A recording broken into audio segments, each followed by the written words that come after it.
the fencing's a good idea if it wasn't right across and blocking all the fields off.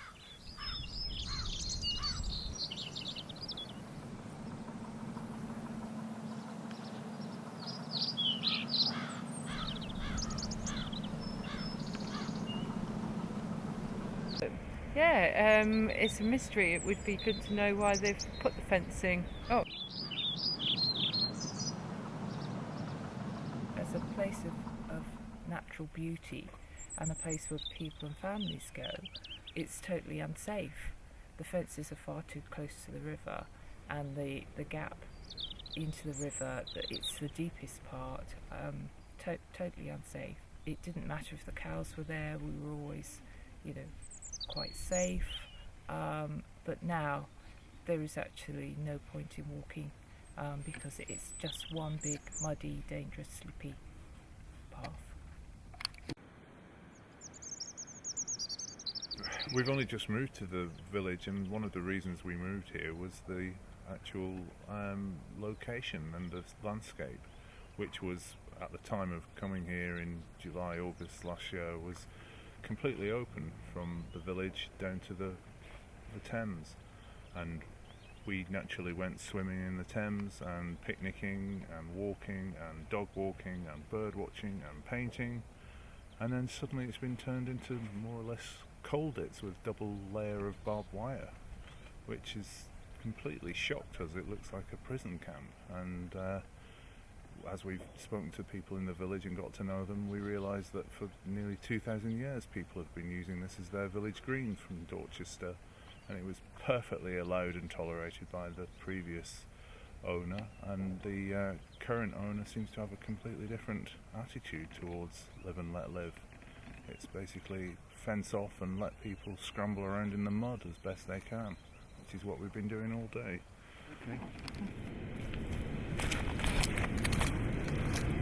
Well, as regards the fencing, I mean, it's such an aggressive move, really, taking away from us this pathway. I can understand that the land has gone into new ownership, and of course he has certain rights on his own land, but there was no concern for the local people. And one thing one can say about it anyway, one thing he has done, he's united this village in a way which it hasn't been united since the Second World War. Yeah, so that's a good true. thing.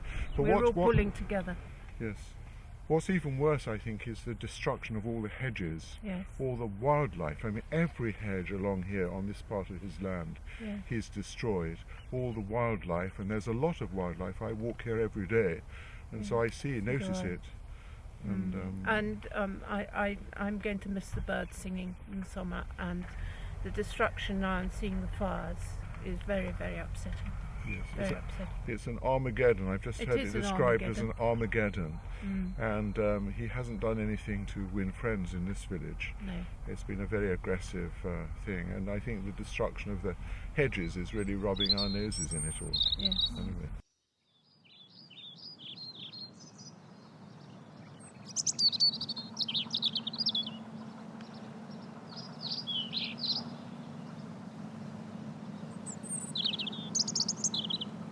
One of my strongest memories is my children being down there and having cows mingling around them as we were having picnics.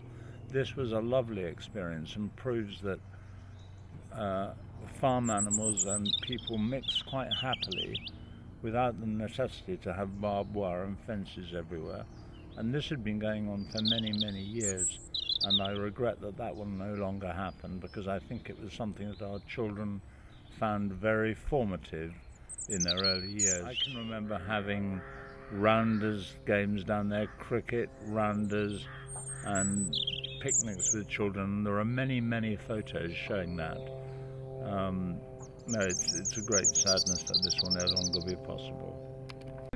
So I'm standing right here on the Winnie the Pooh Bridge, where many people will remember as children having played Pooh sticks.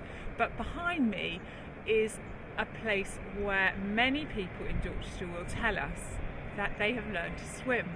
It's sandy bays, in fact a bit more muddy these days, but my children and many, many people have come down and picnicked here. and played in the water. It's also a place for football, it's a place for canoeing, and it's a place for just having a lovely space and a lovely time in open space. The Dyke Hills is the village location for sledging.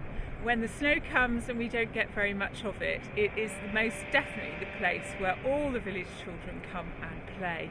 But also in between times when it gets wet and it gets damp, it fills with water and it becomes the most wonderful place for canoeing.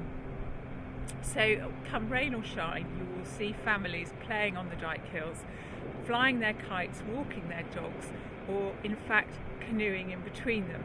It's a bit like a very safe Olympic course, because it can only get to about 3 or 4 feet deep. So you'll see very young children in their canoes having a lot of fun. The trees have been pollarded for about a mile upriver and all along the Tame, which used to be such an exquisite place and very rich for wildlife, huge biodiversity, full of kingfishers. We have otters here. I don't know, I just wish they had lived here for a spring and a summer to see what they had inherited, because this is a truly spectacular place full of the most iconic wildlife in an iconic place, a beauty spot loved by many. If you look at any bookshop in the area and see the guidebooks, all of them will talk about the walks around here. These are the jewels in the crown of the Thames Valley, and I'm afraid it's not anymore because it's gone and the access isn't there anymore either. And it is a real tragedy, not just for us, but for people walking the Thames Trail and for anyone coming to this area. So the village green applications in fact only relate to half of this field, and it's the diagonal that we can see behind.